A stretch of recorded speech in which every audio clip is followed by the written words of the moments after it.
নমস্কার। প্রথমেই আপনাদের সকলকে আমি ধন্যবাদ জানাই।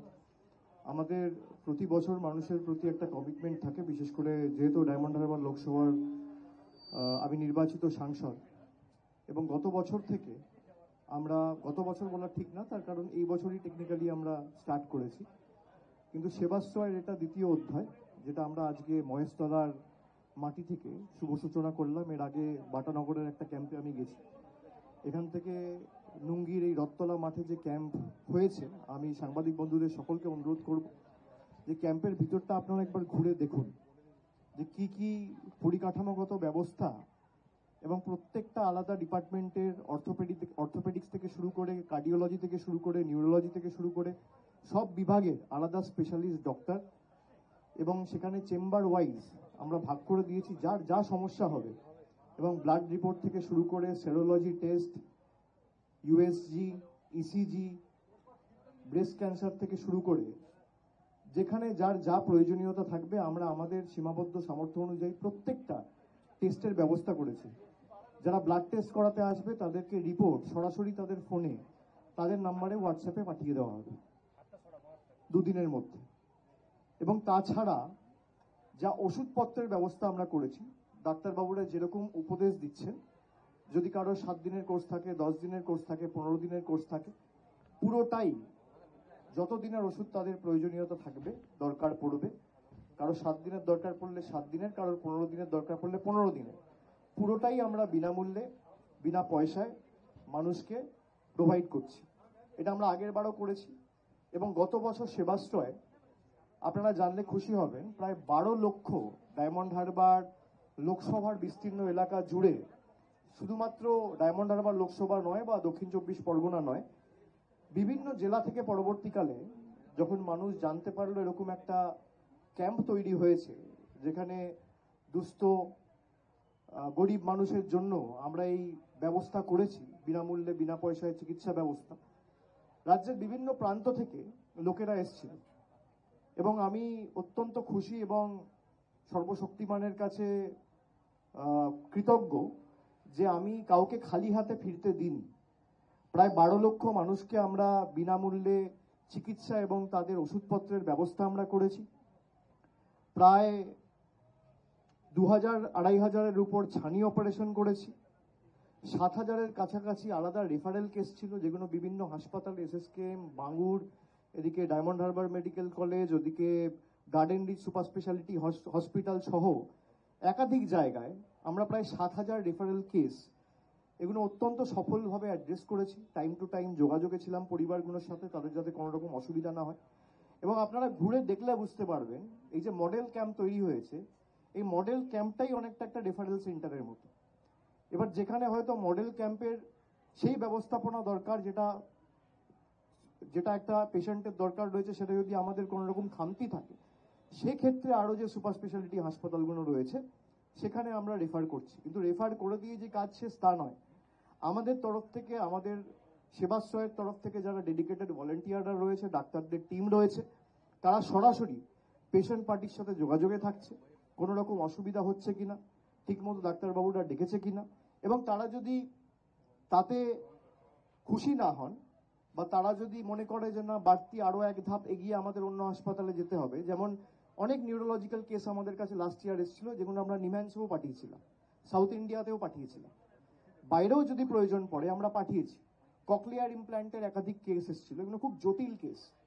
তো যেখান থেকে এসছে আমরা চেষ্টা করেছি, যেমন আলতাফ হোসেন ঘোড়ামি বলে একটা 9 বছরের বাচ্চার হাটে একটা ফুটো ছিল, আমরা এই বজবজে জিমসে ভর্তি করিয়ে তার অপারেশন করিয়ে একদম তাকে ঠিক করে তার আলাদা 2 মাস থাকার ব্যবস্থা করে এখানে, যাতে কোনো ইনফেকশন পরবর্তীকালে অস্ত্রোপচারের পরে না হয়, তাকে আমরা বাড়ি পাঠিয়েছি। এরকম একাধিক কেস আমরা করেছি। বীরভূম থেকে কেউ এসছে, কেউ উত্তর 24 পরগনা থেকে এসছে, কেউ জলপাইগুড়ি থেকে এসছে, কেউ কুচবিহার থেকে এসছে, কেউ বর্ধমান থেকে এসছে। আমরা খালি হাতে ফেরাইনি।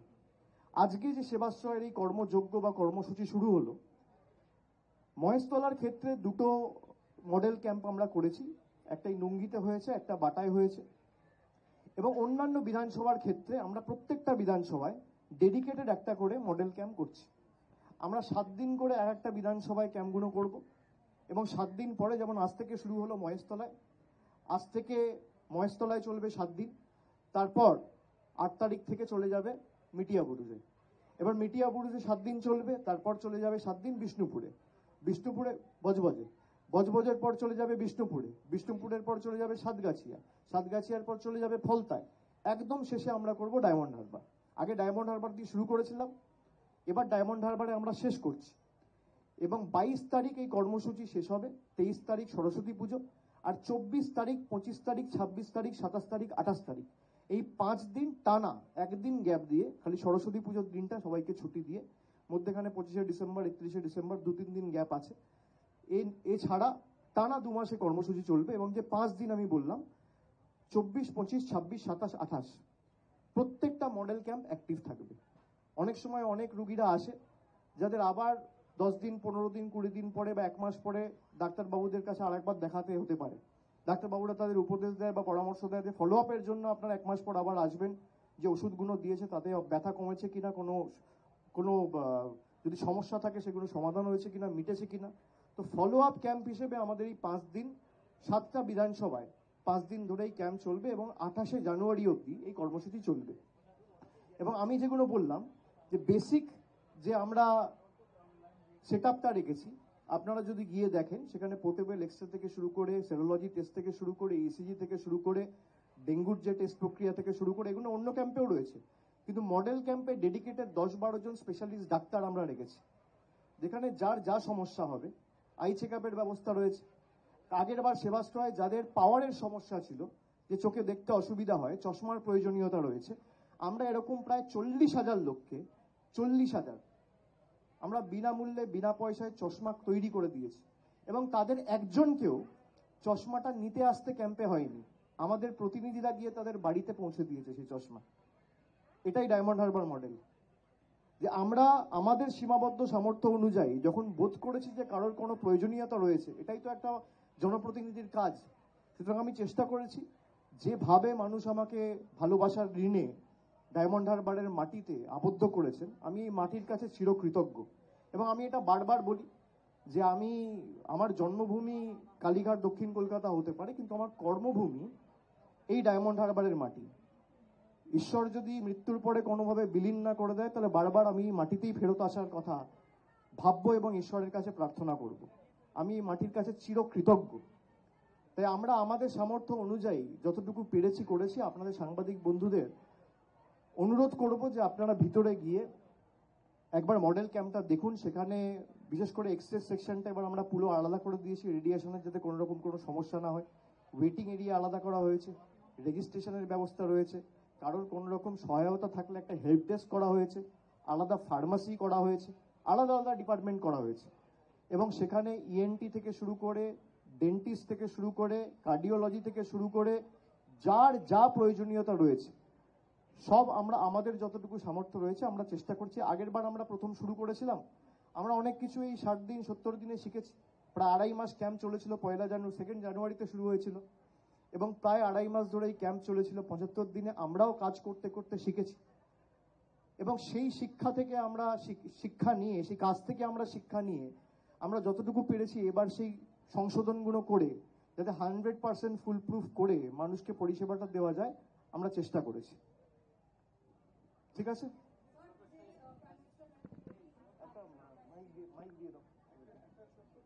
আচ্ছা একে একে প্লিজ একে একে।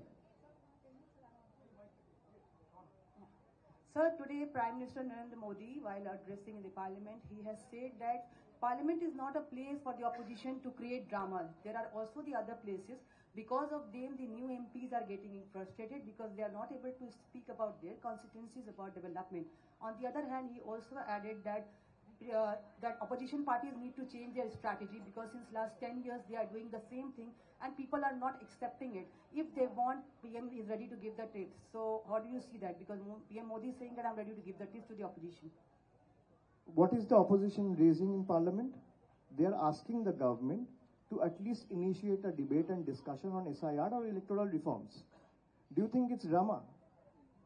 If the Prime Minister or the BJP leadership or the one sitting at the helm of affairs in the government thinks that by raising the right questions for the people or raising people's voices is drama, then let people of the country see and answer them in the next election.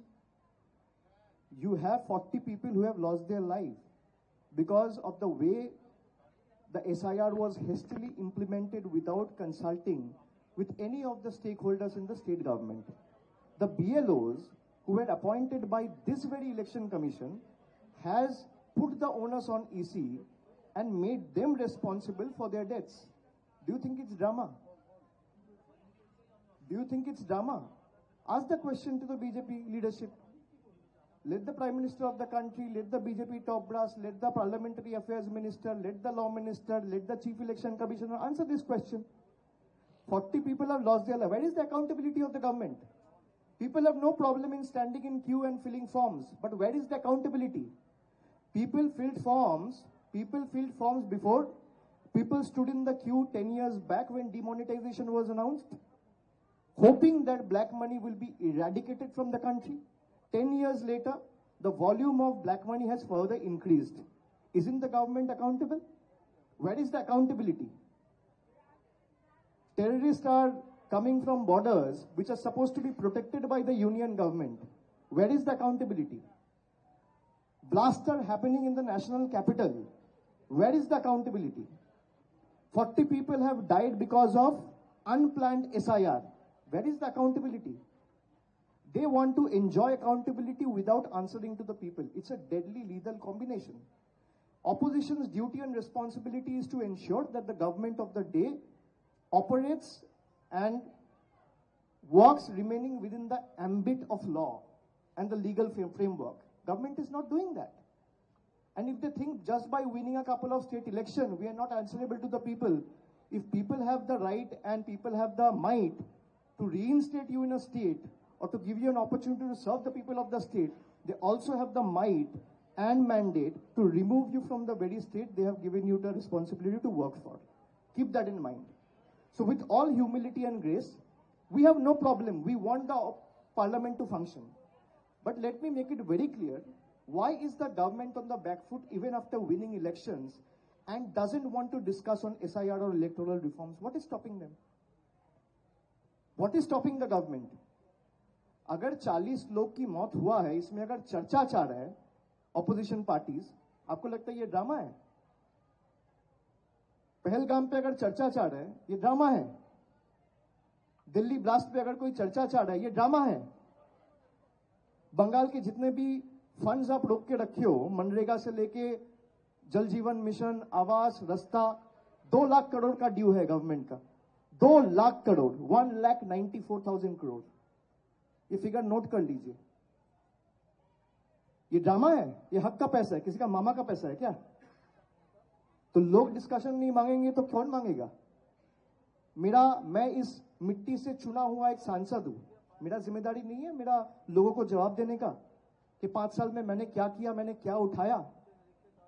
अगर 40 लोग मारे गए हैं BJP के कारण, chief election commissioner के कारण, election commissioner के कारण, तो जवाब नहीं देगा पार्लियामेंट को? हम लोग पहले से कह रहे थे कि 2 महीना में SIR नहीं हो सकता. कल आपने देखा होगा फिर से 7 दिन बढ़ा दिया गया. भाई ये क्या दर्शाता है? ये क्या दर्शाता है? जो तृणमूल कह रहा था या ऑपोजिशन के लोग कह रहे थे वही आप कर रहे हो. भाई किस चीज का ईगो? आप 6 महीना लगा के करिए, कोई दिक्कत नहीं है. आप 1 साल लगा के करिए, कोई दिक्कत नहीं है. हम SIR के खिलाफ नहीं है, लेकिन don't twist and tweak my statement. The way SIR is being implemented, we are against that method and mechanism. कि BLOs को आप लगा रहे हो, उनके पास कोई ट्रेनिंग नहीं है. BLO का जो ऐप है वहां पे डिजिटाइज वोटर लिस्ट नहीं है. BLO को बोल दे रहे हो भाई आज के अंदर सब डिजिटाइज करना पड़ेगा. आपकी तरफ से ना कोई ट्रेनिंग दिया गया है. ऐप में जो टेक्निकल ग्लिचेस आ रहे हैं उसको एड्रेस नहीं किया गया है. BLOs को पहले से ब्रीफ नहीं किया गया है. और 2002 के जो डिजिटाइज लिस्ट है वो भी कई जगह पे अवेलेबल नहीं है. तो ये किसका फेलियर है? ये तो स्टेट का फेलियर नहीं है, ये इलेक्शन कमीशन का फेलियर है. तो इस पे अगर कोई चर्चा चाहता है तो वो ड्रामा है. मैं अगर अपना इन्यूमरेशन फॉर्म भर रहा हूं, चीफ इलेक्शन कमिश्नर